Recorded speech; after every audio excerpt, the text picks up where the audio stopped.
Good morning. This is Pastor Jason of Kona Faith Center with the word for today. And the word for today is for passionate pursuit of Jesus. Passionate pursuit of Jesus.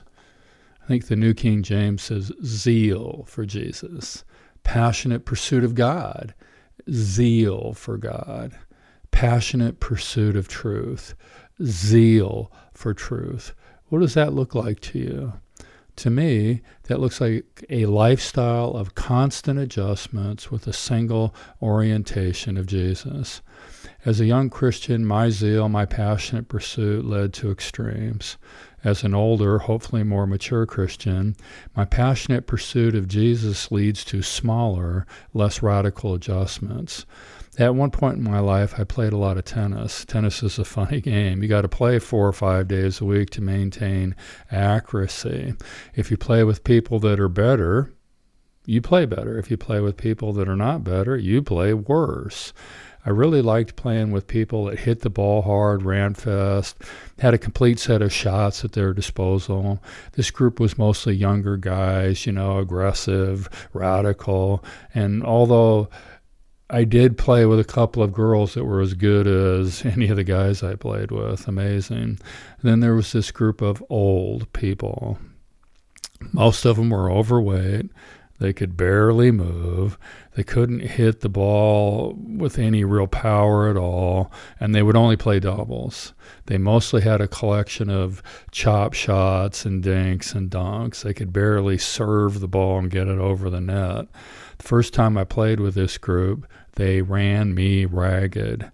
They made the most imperceptible changes and always seemed to be in the right place at the right time. When I went to paramedic school, the school secretary got me to go to her badminton night. Same story.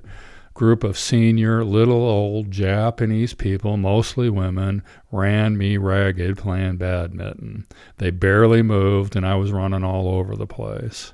When I worked in the orchards, I was sent to learn how to prune trees to a guy that must have been in his 80s at the time. The guy moved so slow that it appeared that he didn't move at all. It was totally surprising to look at him and see that he had actually moved all the way around a tree. I worked furiously, and the old man pruned 3 or 4 times the amount of trees I did. He made slow, deliberate ladder sets. He would slowly climb the ladder and make 1 or 2 cuts. Then he would slowly come down the ladder and slowly move the ladder to the next set. The point today is that there is an absolute requirement to be in passionate pursuit of Jesus as the focal point of our lives. Absolute. But being in passionate pursuit of Jesus is not enough. We must passionately pursue Jesus with knowledge. As we grow in grace and the knowledge of Him, our passionate pursuit of Jesus becomes a series of small, peaceful, consistent adjustments instead of large, erratic, inconsistent forays into the unknown. I've been unsettled for months in my passionate pursuit of Jesus. As I sought the Lord as to what to do about my unsettledness, He said, watch the sunset. Now, He's been saying watch the sunset to me for years, and somehow I never seem to do it with any regularity. So I put a widget on my phone that tells me what time the sunset is to remind me each day, and I engaged my wife in the exercise, meaning I said, I really think the Lord's telling me to do this, so she'll send me out to watch the sunset. 15 minutes, that's all, 15 minutes. So far, no great revelations.